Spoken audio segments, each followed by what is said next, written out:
रोज दिल को छू जाने वाली कहानी। कविता अपने माता पिता की बहुत लाडली थी। 3 बड़े भाइयों की बहन थी। कोई भी चीज मांगने पर उसी वक्त सामने हाजिर हो जाती। पूरे घर में रौब था उसका। पूरे परिवार और नौकरों पर राजकुमारी की तरह हुक्म चलाती थी कविता। स्कूल में भी पूरा रौब था उसका। बड़े घर की लाडली जो थी वह। ऐसे ही उसने कॉलेज में दाखिला लिया। उसके ठाट बाट बड़ी गाड़ी में आना जाना, हर दिन नया फैशन देखकर हर कोई उससे दोस्ती करना चाहता था। थोड़े ही दिनों में उसके बहुत से दोस्त बन गए। पूरे कॉलेज में उसकी अपनी ही एक पहचान थी। इन दिनों उसके घर एक रिश्ता आया। खानदानी लोग थे और पापा की पुरानी जान पहचान थी उनके साथ। कविता के साथ कोई जबरदस्ती नहीं थी, पर कविता ने फिर भी हाँ कर दी, क्योंकि वह अपने परिवार से बहुत प्यार करती थी। वह जानती थी कि वह लोग उसका अच्छा ही सोचेंगे। लड़के का नाम था राज। राज काफी पढ़ा लिखा और समझदार लड़का था।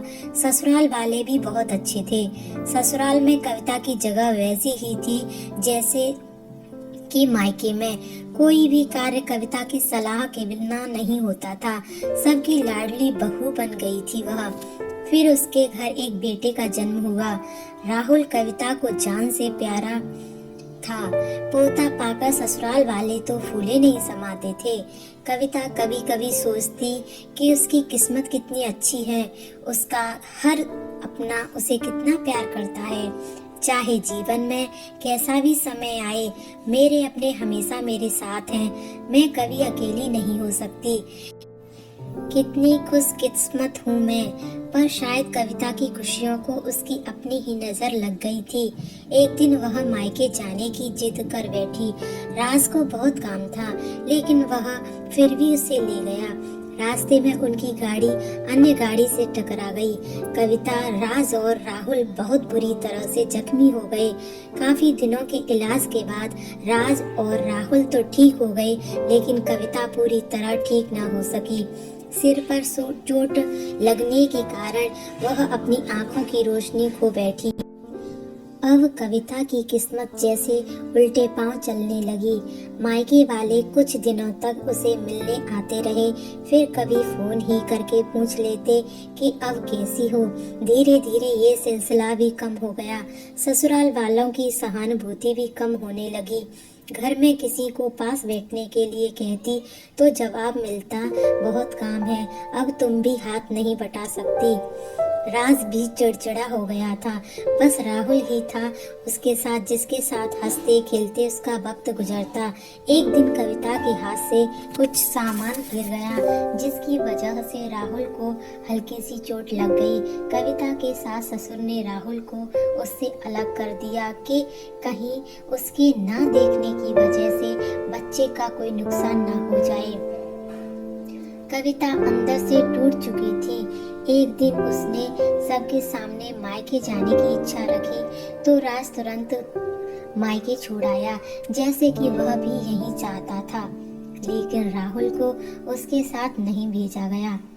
कविता कभी राहुल से दूर नहीं रही थी, पर अपनी कमी के कारण उसने ज्यादा बहस नहीं की। कविता को लगा कि वह 3-4 दिन वहाँ रहेगी तो थोड़ा हवा पानी बदल जाएगा, क्योंकि वह कितने दिनों से कहीं भी बाहर नहीं गई थी। घर वाले भी इतने दिनों बाद उसे देखकर कितने खुश होंगे।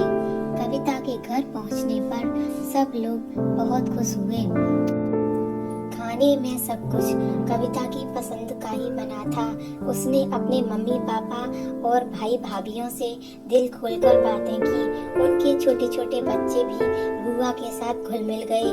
रात को सोने के वक्त जब वह कपड़े बदलने लगी तो उसे पता चला कि उसका बैग तो बहुत भरा हुआ था।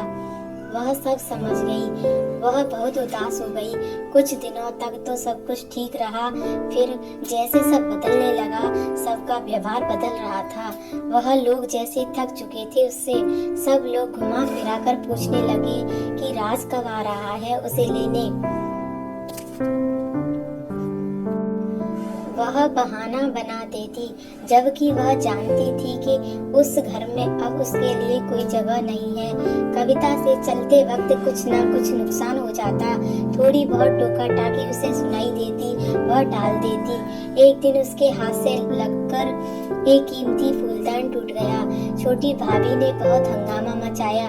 कविता के माता पिता रोज रोज के झमेले से तंग आ गए थे। उन्होंने राज को खुद से फोन कर दिया। राज कविता को अपने घर ले गया। कविता को अपने परिवार वालों से ये उम्मीद न थी।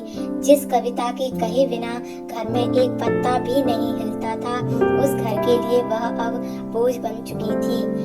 राज के साथ ससुराल आते वक्त वह बहुत खुश थी, क्योंकि वह अपने घर जा रही थी, अपने जिगर के टुकड़े राहुल के पास। परंतु यह खुशी भी कुछ पल की ही थी। सारा बंदोबस्त पहले ही किया हुआ था।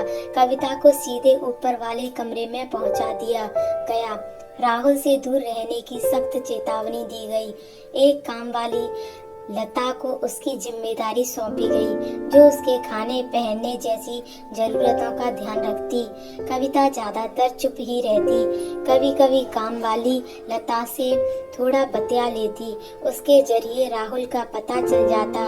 सबकी लाडली बेटी और बहू सबके लिए लाडली से बोझ बन चुकी थी। धन्यवाद।